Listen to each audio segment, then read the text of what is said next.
C'est bon, on peut y aller. Alors bonsoir à tous, bonsoir à toutes. On va commenter, comme à notre habitude, la paracha à venir, enfin, la paracha de la semaine, donc parachat Vaera. Donc là, on va commencer à lire le fameux passage des plaies, d'accord, des 10 plaies. On va en lire 7 dans parachat Vaera et 3 autres dans la paracha de Bo. Non, encore? On y va, on commence. Tout le monde est assis? Baruch Hashem. Avant que Akadosh Baruch Hu fasse abattre les 10 plaies sur la terre d'Égypte, donc déjà, Akadosh Baruch Hu, depuis déjà la paracha de Shemot, s'était révélé à Moshe, et se révèle encore une fois dans la paracha de Vaïra, et fait cette annonce à Moshe. Il lui dit ainsi, donc je vous dis dans les mots, la reine est morte, ainsi dit les Bnei Israël aux Bnei Israël, ainsi tu diras aux Israélites, Ani Hashem, je suis Hashem, Veoseti etrem, je vais vous faire sortir. Première expression de délivrance. Veoseti, je vous ferai sortir. Mitahat sivlot Misraim, sous, on traduit le joug de l'Égypte. Vesalti etrem arbodatam, et je vais vous délivrer. Deuxième expression de délivrance. Vehit salti. Vesalti etrem arbodatam, donc je vous sauverai de leur servitude. Vera alti etrem. Bizouan toi b'shvatim gedolim. Vera alti etrem, je vais, Géoula, Gaalti, je vais vous délivrer. Troisième expression de Géoula, de délivrance. Bizouan itouya, avec un bras étendu. Wishfatim gedolim, avec de grands prodiges. Mais le passage qui continue. Vela karti etrem nidam, et je vous prendrai, dans le sens, je vous adopterai comme peuple. Donc, Vela Karti, quatrième expression de Géoula, de délivrance. Vela Karti, je vous prendrai. D'accord? Ve'aiti lachem Elohim, et je serai pour vous un Dieu. Ici, on voit les 4 expressions de Géoula, bien connues, pour lesquelles, justement, étaient instituées les 4 coupes de vin le soir du Seder, que nous buvons le soir du Seder, le soir de Pessah. Le passou qui continue, Vidatem, et vous saurez, qui ane Hashem Elokechem, que je suis Hashem votre Dieu, Amotzi etrem mitahat sivlot Misraim, qui vous est fait sortir de sous le joug de l'Égypte. Ici, vous voyez une redondance qui est flagrante. Vous savez que la Torah, chaque mot, chaque lettre, chaque tag, elle est pesée. D'accord? Il n'y a pas un mot dans la Torah, il n'y a pas un tag, il n'y a pas une expression qui n'est pas pour rien, qui n'est pas vaine dans la Torah. Ici, on voit que la Torah, dans un même verset, elle répète 2 fois la même expression. Au début, le verset dit, Veoseti etrem mitahat sivlot Misraim, je vous ferai sortir dessous le sivlot Misraim, on traduit le joug d'Égypte, et à la fin du verset, il est écrit, Amotzi etrem mitahat sivlot Misraim, qui vous est fait sortir du joug d'Égypte. On voit 2 fois dans le même passouk cette expression Sivlot Mitzrayim. C'est lourd, c'est répétitif, c'est redondant. Oui, on va sauvel, en hébreu moderne, anis sauvel, je souffre. Effectivement, ça peut être traduit par souffrance. Alors ça, c'est déjà la question que l'on met de côté. Pourquoi il y a cette redondance? Maintenant, on avait parlé que par rapport à ces quatre expressions de délivrance, Veoseti, Veisati, Vegaalti, Velakarti, Hakamim ont institué les 4 coupes de vin le soir du Seder. Le Makor, la référence, c'est toujours bon de savoir, de connaître la référence de chaque chose, c'est dans le Talmud, traité Psahim, page 68, Amoudbet, Samerket Amoudbet. Dit comme ça, Menaïn Arba Kosot, dont on apprend cette mitzvah des 4 coupes de vin, Rabbi Yohanan Beshem Rabbi Benaya, Rabbi Yohanan dit au nom de Rabbi Benaya, Kineged Abba Geoulot. Ça correspond aux 4 Geoulot, à ces 4 expressions de délivrance, Veoseti, Vesati, Vegati, Velakarti. Les 4 exils, c'est pas pire. On va y arriver. On va y arriver. Avant tout, il faut savoir donc pourquoi 4 vers. Et pourquoi donc, par conséquent, pourquoi la Torah, elle a utilisé, elle a employé 4 termes de délivrance. Alors, on va voir le Midrash Rabbah. Dans le Shemot Rabbah, le chapitre P-Het. Dit Dalet Geulot Yeshkan. Il y a 4 Geulot. Veoseti, Vesati, Verati, Velakarti. Keneged, chaque expression correspond au Dalet Gezerot, aux 4 décrets chez Gazar Alen Paro dont Pharaon avait décrété. Pharaon, il a décrété 4 mauvais décrets, d'accord, 4 décrets durs, d'accord, et on a été sauvé de chacun de ces décrets. C'est pour ça qu'il y a 4 expressions. Pour Knegan, en correspondance de ces 4 décrets, Tekino, Hakam, ils ont institué Abba, Kosot, Belel, Apessar, 4 Kosot le soir du Seder. Et Krayem, Ashneemar, afin d'accomplir ce qui est écrit dans le verset, dans le psaume, dans Télim, Kos Ishorotissa, ou Shem Adin Ikra, un vers de salut, de délivrance je porte, et j'invoque le nom de Dieu. D'accord? Donc, un verre de vin pour remercier Dieu à chaque fois, tu nous as sauvés de tel décret de Pharaon. Un deuxième verre, tu nous as sauvés du deuxième décret. Un troisième verre, je lève mon verre pour remercier Dieu, lui faire des louanges pour le remercier, m'en sauver du troisième décret, et ainsi pour le 4e décret. C'était quoi les 4 fameux décrets dont Pharaon a fait abattre sur le peuple juif? D'abord, le décret de base, c'est ce qu'on appelle Gizerat Hasharaboud, le décret de l'esclavage. D'accord?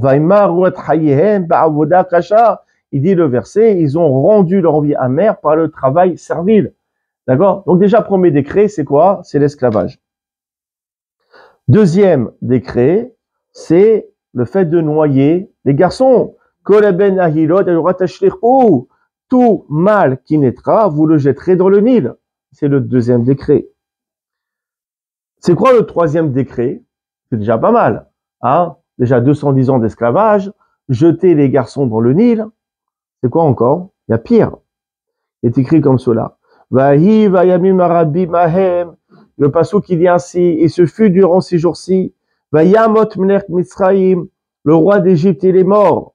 Bianor Vesre mina avoda, et les bénis Israël ont été découragés, ont été abattus à cause de l'esclavage. Ils se sont mis à pleurer et ils ont invoqué Dieu. La question, elle est, pourquoi ils ont pleuré? Il est mort, Pharaon. Choukapara, tant mieux, il est mort. On attend que ça, on aurait dû faire la fête.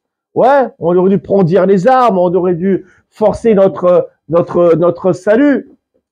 Il est mort, les bénis Israël, il le pleure. Pourquoi il le pleure? Baruch Hashem, pour faire une séouda, il est mort, le Pharaon. C'est-à-dire quoi? Ils ont pleuré. Non, c'est quoi? Rachid explique, Nitztara, il est devenu lépreux. Vous savez qu'un lépreux est considéré comme un mort. Quand on dit que Pharaon il est mort, c'est pas qu'il est mort, il est devenu lépreux. Et alors il est lépreux. Tant mieux, on est encore content qu'il soit lépreux. Non. Ces soi-disant médecins sorciers, ils ont dit Pharaon, pour que tu guérisses de la lèpre, il faut que tu te baignes dans du sang de bébé. Et qu'est-ce qu'il faisait? Il égorgeait des bébés juifs et il se baignait dans leur sang. Il en égorgeait 400 le matin et 400 le soir. Quelle cruauté, quel nazisme. 400 bébés qu'il égorgeait. Oui, le matin et le soir, dans les Midrashim. 800 bébés tués par jour pour que ce rachat, il se baigne dans leur sang. Rashi qui le dit, qui se baignait dans leur sang, et le Midrash, il précise 400 et 400. Terrible. Donc ça, c'est le troisième décret. Dans le Midrash. Rashi dans le Midrash. Quatrième décret, Akvadat Avoda. Le fait d'alourdir sur eux l'esclavage. Il y a esclavage et esclavage. Lui, il a fait un décret sur le décret. Déjà l'esclavage, mais un esclavage difficile à vivre. C'est comment? Par exemple, quand on est marqué à la fin de la paracha de Shemot, l'autre aussi vous, la tête even na'am, ibon alevinim. Qu'est-ce qu'il a dit, cet impie, ce dictateur de Pharaon? Vous ne donnerez plus la paille pour construire des briques. Déjà, construire avec des briques, même si on nous fournit la paille, déjà c'est une galère. Et construire toute la journée, ni tu dors, ni tu manges, ni tu te reposes, et tu te manges des coups de fouet parce qu'il y a le contremaître qui est derrière. Déjà c'est dur. Et en plus tu rajoutes sur la servitude, il faut en plus chercher la paille pour construire ces mêmes briques. C'est le quatrième décret. D'accord? Donc c'est pour cela qu'il y a 4 expressions de délivrance pour dire que on a été délivré de chacun de ces mauvais décrets. C'est pour ça que le soir de Seder, il y a 4 vers. Pour chaque vers, on remercie Dieu, on lui fait une louange pour dire Baruch Hashem, tu nous as sauvés de chacun de ces 4 décrets. Elle n'était pas connue cette explication. On disait que les sages-femmes, C'était le premier décret. Mais après, il y a un deuxième décret que chaque enfant fallait le jeter dans le Nil. Ça, c'est venu après l'histoire des sages-femmes. Le Baal HaTuri, il dit, comme vous avez dit, monsieur Abitbol, il y a 4 expressions. Pourquoi? Parce qu'il y a eu 4 exils. C'est quoi? C'est le Baal HaTurim qui le ramène. Babel, l'exil de Babylone, Madaï de Mède, Yavan, grec, et Édom, la galoute de Édom, de l'Occident, de Esav, on appelle encore l'exil romain. D'accord? Galoute Romi, Édom. On y est encore. On est dans Galoute Édom. D'accord? Il dit comme cela, il dit le Baal HaTurim, Abba'a Leshonot Shel Geoula Ken Abba'a Malchuyot. 4 expressions de délivrance qui correspondent justement à chacun des empires, aux 4 empires, aux 4 exils. Pour ça que justement, le 4e terme, c'est quoi? De délivrance, c'est Velakarti, je vous prendrai. D'accord? Et donc le 4e terme est relié à l'exil actuel, celui de Édom. Velakarti, je prendrai, il dit le Baal HaTurim, Kadam Alokab Bechoska, comme un homme qui s'empare par force d'un objet. D'accord? Shiou caché Mikula, parce que c'est l'exil le plus dur de tous. Nous sommes dans l'exil le plus difficile. Alors, puis il y a la destruction du temple, c'est une catastrophe. L'Inquisition, les pogroms, les massacres, jusqu'à maintenant, la Shoah, ça n'arrête pas. Pour ça, c'est un exil qui est très dur. Pour ça que je va dire, je vais venir, mais là, Karti, je vais vous prendre de force. Dieu, il sera obligé d'utiliser la force pour nous sauver, parce que sans cette force, sans cette violence, entre guillemets, on ne pourra jamais sortir, justement, de cet exil. Et justement, parce qu'il est dur. Comment? Et la durée aussi, qui rajoute aussi sur la difficulté, absolument. Ce qu'il dit le Baal HaTurim, il amène aussi, c'est basé aussi sur ce fameux Yerushalmi que j'ai parlé tout à l'heure. D'accord? Les Menyain Arba Kosot, c'était dans le Talmud, mais je n'ai pas précisé, c'est Talmud Yerushalmi, Sahim, page 68. Le Harizal, dans l'Ikouté Torah, donc le grand maître de la Kabbalah, il se pose une question. Il dit, attends, voilà, à chaque fois nos maîtres, ils parlent de 4 grands exils. Babel, Madaï, Yavan, Édom. Babylone, Mède, Grèce et Roma. Et l'Égypte. Et l'Égypte, ce n'était pas un exil d'Égypte. Pourquoi jamais on parle de la Galoute Mitzrayim, de l'exil en Égypte? Pourquoi parmi les exils, on ne cite jamais l'esclavage qu'on a eu en Égypte? Pourtant, c'est un exil qui a duré 210 ans. On a souffert le martyre. Il n'est jamais cité dans les grands exils. D'accord? Et par exemple, dans Bereshit Rabbah, d'accord, on parle de l'alliance d'entre les morceaux, Ben Abetarim, l'alliance que Abraham, il avait eue avec Akadosh Baruch Hu, d'accord? Et justement, Dieu, il a appris, tu vas prendre des bêtes, tu vas les couper en morceaux, et la Shrina, elle est venue sous la forme d'une flamme, d'un feu. Cette Shrina, elle a traversé justement entre les morceaux de bêtes. Donc c'était un moment qui était terrifiant. Il est écrit, Vene Ema Hasheka Gedola Nofet Alav.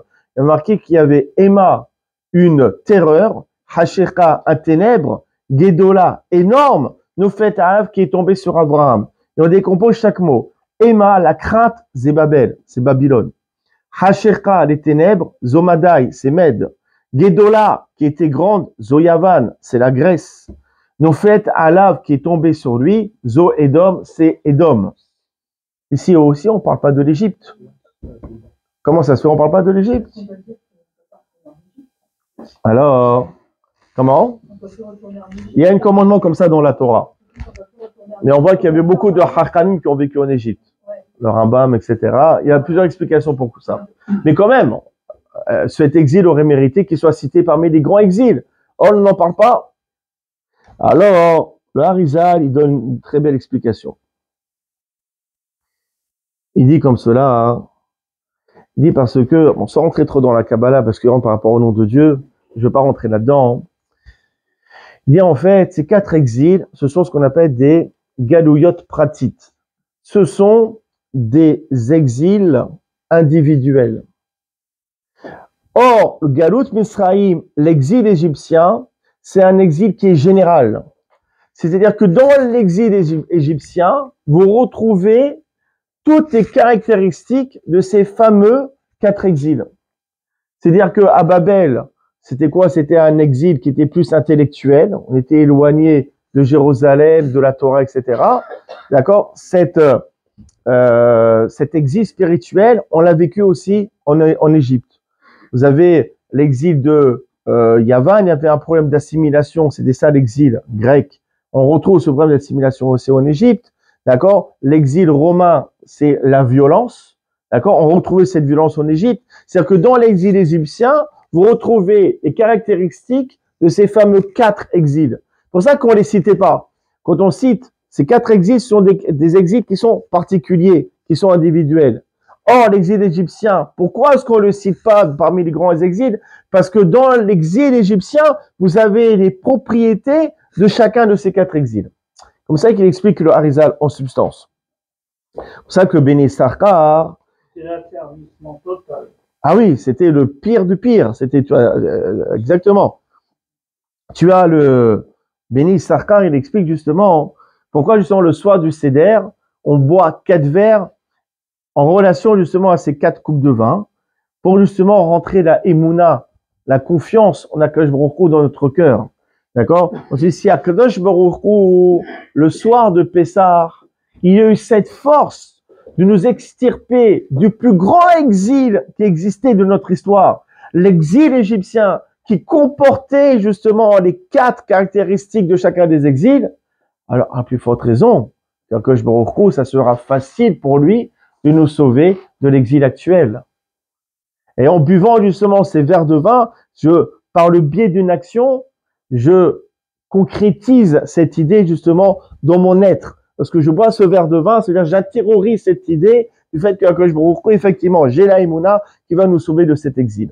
D'accord? Ça, c'est ce qu'explique le Béni Sarkar. Maintenant, regardez. On a vu qu'il y avait une redondance dans le verset. Le verset disait 2 fois le terme Sivlot Mitzraïm. Mais aussi un autre problème dans le verset, il y a une autre redondance. Le passage qui dit je vais vous sortir du Sivlot Mitzraïm, du joug de l'Égypte, de la souffrance de l'exil, de l'Égypte. Et le passage qui dit et je vais vous sauver de leur esclavage, de leur servitude. Mais apparemment, Sivlot Mitzraïm et Avodatam, Sivlot Mitzraïm, le joug, et Avodatam, l'asservissement à l'Égypte, c'est pareil. Non, donc ça veut dire quoi? Je veux vous sauver de Sivlot Mitzraïm, du joug de l'Égypte, et je veux vous sauver de leur servitude. Et c'est pareil. Le joug de l'Égypte, c'est la servitude. Servitude, c'est le joug de l'Égypte. Et s'il y a une redondance, forcément qu'on est obligé de dire que chaque terme vient faire référence à une idée qui lui est propre.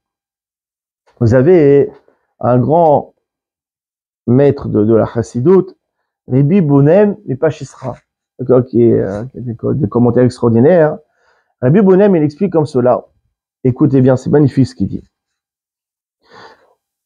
Ki b'tahilat galut Mitzraïm, au début de l'exil égyptien, aya caché Israël Meod. C'était quelque chose qui était très dur pour le peuple juif.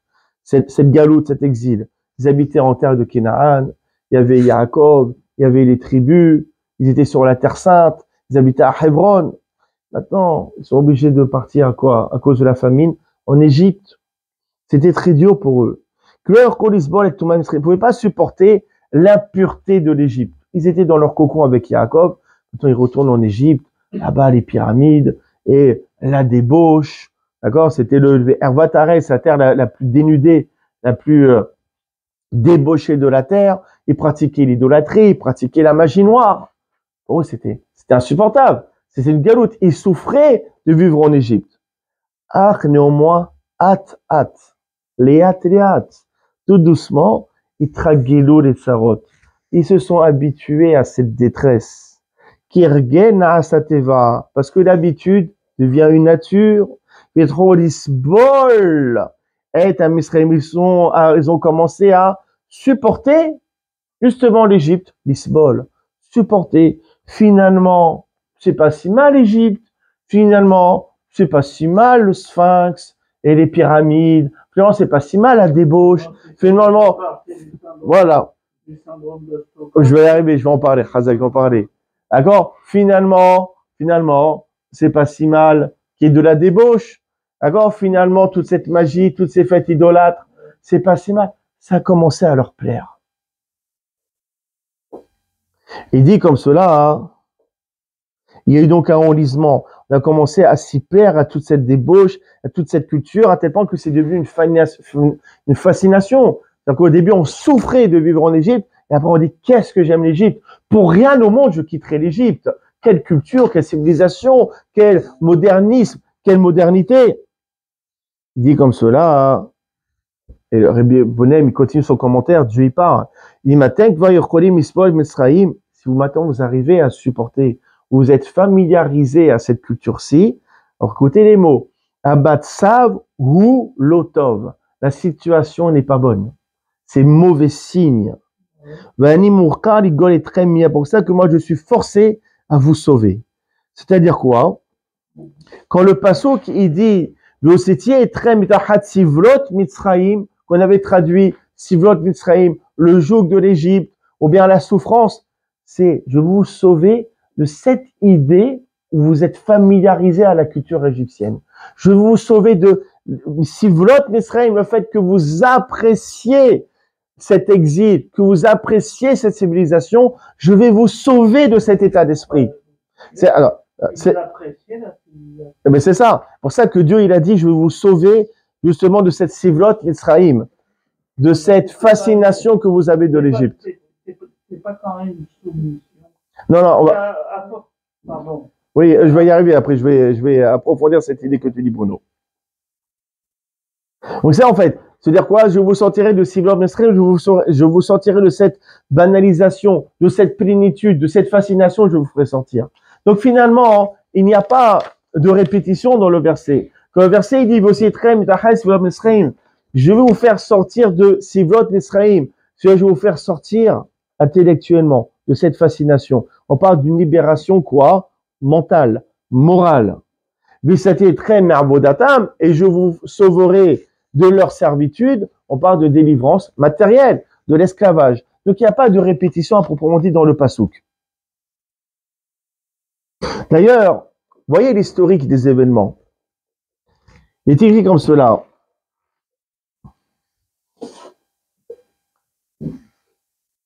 Comment il est écrit? Dans Shemot Rabbah, dans le Midrash Rabbah, au tout début, décrit Vayakom Melech Hadash, Metzrayim et Shohada et Yosef. Marqué, s'est levé un nouveau roi en Égypte qui ne connaissait pas Yosef.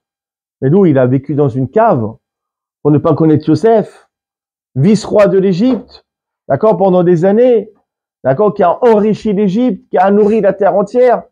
Dans le monde entier, il y avait la famine, sauf en Égypte. Et lui, il vient, il sort de nulle part. Monsieur était sur la planète Mars, il connaissait pas Yosef. Qui ne connaissait pas Yosef? Impossible. Rabbanan, Patrim, Pitral et Haïkera, ils ont commencé à commenter ce passouk, ils ont dit ainsi. Ils amènent à passouk, Hashem, Bagdou, Kivanim, Zarim, Yaldou, Ata, Yochem, Chodesh, El Hakem. Il dit, Limadra, on va t'apprendre quelque chose. Que chez Met Yosef, lorsque Yosef il est mort, et Béni Israël, ils étaient soulagés. Yosef il est mort. Ce taliban, ce chef moral, moraliste, il est mort. Ah, fête, on va commencer à vivre. On va commencer à vivre comme les Égyptiens. On va enfin ressembler à des non-juifs. Et première chose à faire, qu'est-ce qu'ils ont fait? Efirou Brit Mila.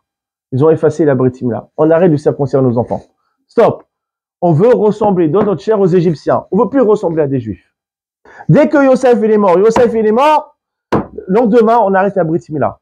On veut ressembler aux Égyptiens. Amrou, ils ont dit, soyons comme les Égyptiens.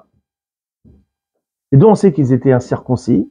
Et quand à la mettre chez Moshe Melam et Sebasrem, au moment de la sortie d'Égypte, Moshe, qu'est-ce qu'il a fait? Il les a circoncis. Pourquoi il les a circoncis? Parce ils étaient incirconcis. De là, tu apprends qu'ils arrêtaient de circoncire leurs enfants parce qu'ils voulaient ressembler aux Égyptiens. C'est une catastrophe. Donc, c'est-à-dire qu'au début, regardez l'historique. D'abord, ils souffrent de descendre en Égypte. Après, ils se plaisent. Ils aiment cette civilisation. Et après, il y a un troisième palier que l'on passe. C'est quoi le troisième palier? On arrête à Brit Mila. On veut leur ressembler. On veut être comme eux. On veut être assimilés. Mais Rivan Sha'asuken, du fait qu'ils ont fait ainsi, la situation est devenue très grave. Il continue le Midrash. Tout l'amour que les Égyptiens leur portaient, il les a transformés en haine. Parce que les Égyptiens aussi, ils adoraient les Juifs, ils adoraient les Hébreux. Ah, ils sont bien. Ah, ils font pas la Brit Mila comme nous. Ah, comment ils cherchent à s'intégrer. Ils cherchent à s'intégrer, ils cherchent à nous ressembler. Quel exemple d'intégration, quel exemple de modernisme, quel joli peuple. Et je me retrouve, il a tourné la tête. Tout cet amour, il a transformé en haine, en antisémitisme. Chez Neymar, comme il est écrit, Afar, Iba, Misno, Amor, Itnakel, Barwaya, comme il a dit le roi David, il a transformé leur cœur en haine. Et de là, il a commencé à les asservir. On voit quoi? Que cet antisémitisme, cette haine, c'est Dieu qui l'a amené. Mais pourquoi? Pour notre bien. C'est une tova. Parce que si les Égyptiens auraient continué à nous aimer, il n'y aurait plus aujourd'hui, on ne serait plus là. Il n'y aurait plus de peuple juif. Il n'y aurait pas eu de don de la Torah. Ça aurait été la fin de notre histoire. Cette haine, cet esclavage, c'est un cadeau que Dieu nous a fait. C'est exactement le déclic qu'il nous fallait. Et voit que et on continue justement dans l'historique. Regardez, dans Maserket Sota, page 11, Yud Aleph, Amud Bet est écrit, ils ont asservi les bénis Israël, Befarer. C'est quoi Befarer? Avec dureté. Befarer. Il y a deux explications. Et Belazar Amar, et Belazar a dit, avec une bouche douce, une bouche tendre. Comment ils ont asservi les bénis Israël? Avec une bouche tendre. Ah, Yahouya, mon frère, mon ami, tu es comme mon frère, une parole mielleuse. Tu es comme mon frère, viens manger chez moi, viens manger chez toi, on est des frères, on est des sœurs, nanana. Enrico Macias et compagnie. Enrico Macias, c'est vrai. Voilà. L'UNESCO et compagnie. Et voilà, d'accord. Et comme ça, l'esclavage est venu de manière permissive. Rabbi Shmuel ben Nachmani Amar, notre explication, Rabbi Shmuel ben Nachmani, il a dit, Perirka. Non, c'est quoi Befarer? Avec Perirka. C'est quoi? Avec dureté. Vous savez, quand il y a une discussion dans la Gemara entre deux maîtres, on dit Elou va Elou, il est vrai, Elohim Haïm. Les deux, ce sont les paroles de Dieu. Les deux, ils ont raison. C'est quoi? Effectivement. Au début, l'esclavage, il a commencé comment? Avec gentillesse. Et après, ça s'est transformé en dureté. D'accord? C'est ça, justement. D'abord, on est bien en Égypte. Ils sont gentils, les Égyptiens. C'est nos amis, c'est nos frères. Et après, 210 ans d'esclavage. Après, on se mange des coups de fouet parce qu'on n'a pas terminé de construire la dernière pyramide. Voilà comment ça a commencé. D'abord par la gentillesse et après par la haine. Et cette haine, il dit le Midrash, c'est Dieu qui l'a provoquée et c'est pour notre bien, pour nous réveiller que nous sommes un peuple à part et qu'on ne peut pas ressembler aux autres nations. C'est aussi le nombre, hein. Comment? Oui. C'est important aussi. Ah oui, exactement. Exactement. Ce que justement il a dit le roi David. Alors, vous voyez, au cours de notre histoire, sans porter bien sûr de jugement, parce que les choses elles sont toujours beaucoup plus complexes. Mais à chaque fois que le peuple juif se sentait comme membre d'un pays ou d'un peuple, d'accord, c'est là qu'il y a eu l'émergence d'un antisémitisme. D'accord? En Espagne, on se sentait pleinement espagnol. D'accord? On était chez nous, on parlait l'espagnol. Toutes les chansons, tous les pilotines, c'était avec des airs comme ça, espagnols, etc. Il y avait, on se plaisait là-dedans. D'accord? On se plaisait, il y a eu quoi? Il y a eu l'acquisition juste après. D'accord? Seconde guerre mondiale, sans porter, bien sûr, Chazvé Shalom, de jugement ou d'a priori. D'accord? Mais avant la Shoah, c'est un fait. Les Juifs étaient totalement intégrés, pour pas dire autre chose, en Allemagne. D'accord? dans la science, dans la culture, dans la vie sociale. Le meilleur endroit pour vivre pour un juif à l'époque, mais c'était en Allemagne. Les juifs étaient heureux. D'accord? C'est là, à partir de là, qu'il y a eu l'émergence d'un antisémitisme. Oui, mais il se réveille quand nous, justement, on est totalement intégrés, justement, à la nation où on est. Vous avez même... Oui? Toujours garder, comme on dit, une alarme. Ah, voilà, c'est ce qu'on va parler après. Razak, c'est ce qu'on va parler après. Même en Afrique du Nord, d'accord? En Afrique du Nord, en Tunisie, jusqu'au début du XVIIIe siècle, ils étaient religieux. Mishmerot Keona, la Roche Dayan, ça a étudié. Après, il y a eu quoi? Il y a eu le drame en Tunisie, la création de l'Alliance. L'Alliance, ça y est, les petits juifs, ils vont arrêter de porter la kippa, ils vont arrêter d'apprendre l'hébreu, d'accord? On va leur apprendre les sciences et à parler le français de manière convenable, d'accord? C'est fini. On fait plus Shabbat, on sait plus lire l'hébreu, on devient totalement ignorant, d'accord? Ensuite, après, on ouvre, en Tunisie, on ouvre les administrations aux juifs. Beaucoup de juifs travaillaient dans les mairies, dans les administrations, et s'habillaient plus comme des juifs, et s'habillaient le film de pape. Ça commence à parler le français, à se prendre plus français que français, d'accord? Après, quand ils sont venus en France, malheureusement, il y a eu beaucoup de mariages mixtes, on a arrêté la pratique, d'accord? Contrairement à Djerba. Djerba, non? Il y a 200 ans, les Hakamim, on en avait parlé en Shabbat, d'accord? Les rabbins de Djerba, ils avaient fait un harem, un anathème, l'interdiction d'apprendre le français. Ils disaient que tout celui qui apprend à parler le français, qui loue Oved Avodazara, c'est comme si qu'il a pratiqué l'idolâtrie. Ils n'apprenaient pas le français. Ils ont gardé à continuer à parler un judo-arabe, ils ont continué à garder leurs vêtements, etc. Et on voit où sont les Djerbiens maintenant. Ils sont toujours à Djerba. Toujours à Djerba. Ils se sont jamais considérés comme des Tunisiens à part entière. Eh ben, ils sont encore là. Et ils ont moins souffert que les autres de l'antisémitisme. Ils ont des très belles voix quand ils font les prières. Exactement. Ça leur est gardé. Mais voilà, mais c'est un fait. Et c'est comme en Égypte, en fait. Tout ce qui est marqué dans la Torah, c'est un modèle. Justement, c'est un modèle par rapport à l'histoire, au cours des événements à venir. D'accord? Les bénis Israël, ils ont cherché à s'intégrer. C'est là qu'un antisémitisme, justement, a surgi. Maintenant, on comprend. Donc, vous étiez très, je vais vous sortir de Sivlot Misraïm, du fait que vous avez accepté et que vous vous plaisez dans cette civilisation, je vais vous sauver, c'est une délivrance qu'elle est morale.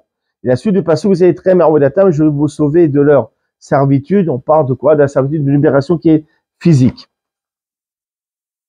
Maintenant, on continue, regardez. Et là, je rejoins ce que tu as dit, Bruno, tout à l'heure. Il dit comme cela. Ba'avadetem, il dit le verset dans le livre de Devarim, Ba'atem Sham Elohim Ma'aseh, je peux dire Elohim, c'est un mot d'Azara. Ba'atem Sham Elohim, vous allez servir à la base des dieux. Ma'aseh des Adam, l'œuvre des hommes. Aetzva Even, des dieux de bois et de pierre. Ashalo Yir'un, qui ne sentent pas. Velo Yishmeron, qui n'entendent pas. Velo Yorklun, et qui ne mangent pas. Velo Yerahun, qui ne sentent pas. C'est-à-dire quand vous allez servir des dieux étrangers, vous servir d'autres dieux. Il dit le Targum, Onkelos, dans sa traduction araméenne, il dit, non, Rashi, il ramène le Targum, il dit, Meshatem, Ovdim, c'est pas que vous allez servir les dieux étrangers, vous allez vous-même servir les idolâtres. Kuruatem Ovdim Lahem, quand vous servez les idolâtres, c'est considéré que vous-même vous pratiquez l'idolâtrie. C'est-à-dire quoi? C'est ce que tu as dit, c'est le syndrome de Stockholm. C'est-à-dire que l'asservissement physique, d'accord, crée une enclave, un lien avec notre oppresseur. C'est une nature, on est soumis à quelqu'un, on est torturé par quelqu'un. Naturellement, le métabolisme humain, l'esprit humain crée un lien, une affection, une admiration pour le bourreau. On appelle la secte. La secte aussi, mais c'est le syndrome de Stockholm parce que ça permet justement de conforter un petit peu l'homme, d'alléger ses souffrances. Même des otages, ils ont trouvé sympathiques les... Voilà, exactement. Et parce que c'est une survie. C'est une soumission. Mais non, mais c'est parce que c'est une survie. Non, parce que la personne qui est, en fait, elle rentre dans une espèce de faiblesse Oui, qui en fait entraîne également une forme de culpabilité. d'accord, ok, Et ça, c'est en fait dans un syndrome de dépression. d'accord. Donc, c'est une forme de dépression. De bonne dépression, c'est une expression de dépression. D'accord. Mais c'est ça qui est extraordinaire, c'est que lorsqu'on est soumis à quelqu'un, on se met à l'admirer, on se met même à l'aimer, et on est tenté à le quoi? À lui ressembler. D'accord? C'est pour ça qu'il a marqué quoi? Il dit, vous allez servir des dieux étrangers. Non, vous allez servir les idolâtres. En étant esclave à ces idolâtres, vous allez les admirer, vous allez chercher à leur ressembler. D'accord? C'est ça le truc. D'accord? Et justement, ça explique le Al-Shir, le fameux passage qui dit Vayero otanu amisraim vayanunu vetenu alinu avoda kasha. À l'époque, on offrait les prémices dans le temple, il y avait un texte à réciter. Dans ce texte, il fallait dire Vayero otanu amisraim. Les Égyptiens nous ont fait souffrir. Vayero otanu, ils nous ont fait souffrir. Mais dit le Hachir, on peut comprendre autrement. Vayero otanu, ils nous ont rendus mauvais. Vayero ra, c'est mauvais. On traduit Vayero otanu, ils nous ont fait souffrir. On peut comprendre ra, Vayero, Vayero otanu, ils nous ont rendus mauvais. Comment ils nous ont rendus mauvais? Justement, en nous donnant, en nous écrasant avec un travail difficile, servile, ils nous ont rendus mauvais. Comment? Ils nous ont asservis. C'était nos oppresseurs, c'était nos bourreaux. On s'est mis à les admirer, à les aimer. On est devenu comme eux, donc on est devenu mauvais. C'est affreux. C'est-à-dire que la Torah, déjà, il y a 3000 ans, on parlait déjà du syndrome de Stockholm. Je sais pas si vous remarquez, là, les pépites qu'on est en train de donner ici. C'est pour cela que Akadosh Baruch Hu, il avait besoin de nous sauver, de nous extirper de l'Égypte, aussi bien moralement, mentalement, que physiquement. Mais je vais vous sauver, mitahat sivlot misraim, je vais vous sauver de cette soumission mentale que vous avez à l'Égypte, de cette admiration que vous avez. C'est la base de tout, et c'est la première délivrance. D'abord, avant d'être sauvé physiquement, il faut savoir se libérer psychologiquement, et c'est le plus difficile. C'est la première Géoula que Dieu y parle. Et ensuite, Visati et Trem Avodatam, je vais vous sauver de leur asservissement. C'est quoi? C'est la délivrance physique. Parce que justement, s'il n'y a pas de délivrance physique, alors il y a toujours une soumission mentale. On ne peut pas être totalement libre. C'est pour ça qu'on avait besoin de ces deux expressions. Déjà, on a expliqué les deux premières expressions de Géoula de délivrance. Il y en a 4. D'accord? Donc, Véotseti, c'est la délivrance mentale. Vitsati, c'est la délivrance physique, parce qu'elle peut être suivie d'une dépendance qui est mentale. Et justement, on va continuer. Il y a un troisième terme qu'on n'a pas expliqué. C'est le troisième terme, c'est Vega alti etrem bezuran eturem shokiv dolim. Vega alti etrem, je vais vous sauver avec un bras étendu. Vega alti, de quelle délivrance on parle? Ça y est, combien peut y avoir de délivrance possible? Délivrance mentale, délivrance physique. Comment? Mais il y a 4 termes. Donc il y a 2 autres types de délivrance qu'on n'a pas encore évoqués. Quel type d'esclavage peut exister hormis ces 2 qu'on vient déjà de voir? Alors regardez, dans la Gada de Pessah, on pose la question Manishtana laïla, c'est quoi la différence cette fois? Et comment on répond, Hazak? Comment on répond? Continuez, comment on répond? Mais c'est extraordinaire, le passage qui dit, comment il dit la Gada, il dit Avadi Maïn Olefaro Bemitzraim. Il dit nous étions esclaves à Pharaon en Égypte. C'est la réponse pourquoi on fait le Seder. On continue. Dieu nous a fait sortir de là-bas, avec une main forte, avec un bras étendu, c'est connu. Regardez la phrase comme elle est étonnante. Et ça, à chaque fois que l'on traduit la Haggadah, moi je passe pour le teubé de la famille. Regardez quand je traduis ce passage-ci. Regardez.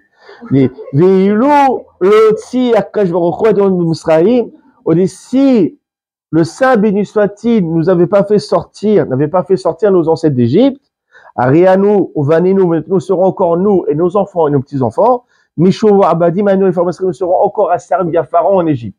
À chaque fois que je dis ça, on passe pour le plus bête de la famille. On dit quoi? Il y a Pharaon en Égypte maintenant. Comment aujourd'hui on serait asservi à Pharaon en Égypte? Il n'y a pas Pharaon, il y a Sissi, il n'y a pas Pharaon.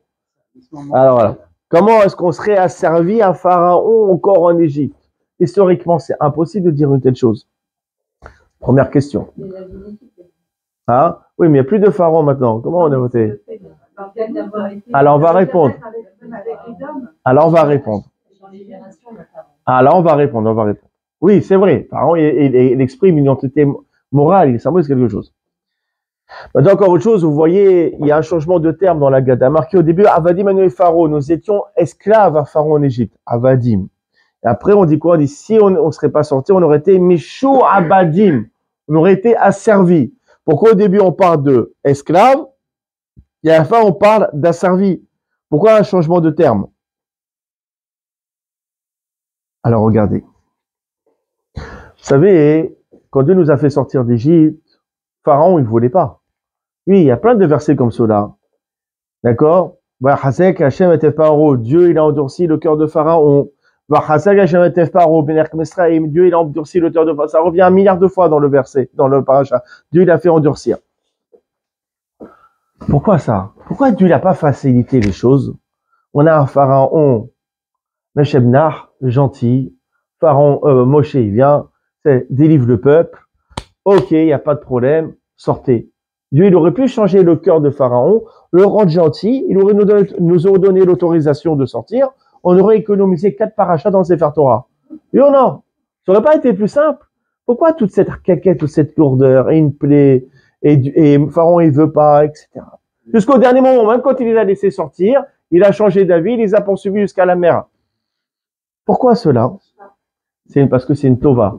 C'est une bonté que nous a fait. Parce que imaginez, si Pharaon, il avait donné son accord pour qu'on sorte d'Égypte, on aurait été reconnaissant à lui, reconnaissant auprès de lui à vie. Jusqu'à aujourd'hui, on serait reconnaissant. On aurait fait un culte de Pharaon. Ah, qu'est-ce qu'il est gentil ce Pharaon. Combien nous sommes reconnaissants. On aurait fait même un jour de fête pour remercier Pharaon d'avoir eu cette gentillesse de nous libérer. On aurait été reconnaissant. C'est quoi une reconnaissance? C'est une soumission.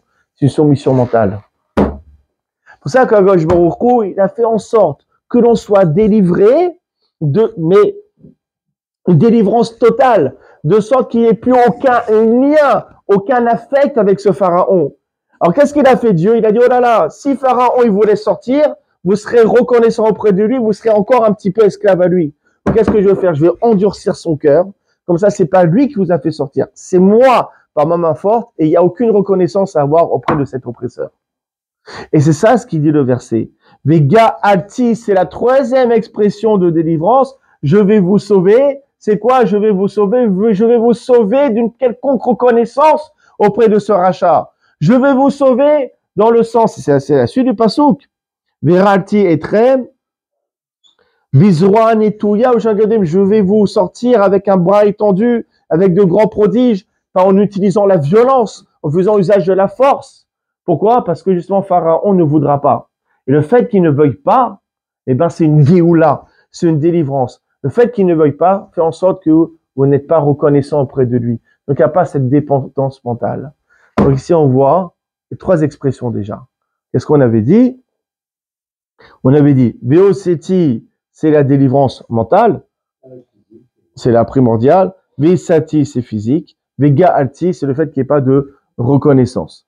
Il reste maintenant, je vais terminer là-dessus, la 4e expression. D'accord? Il est quelle heure là? Il est moins 10, donc je vais terminer là-dessus.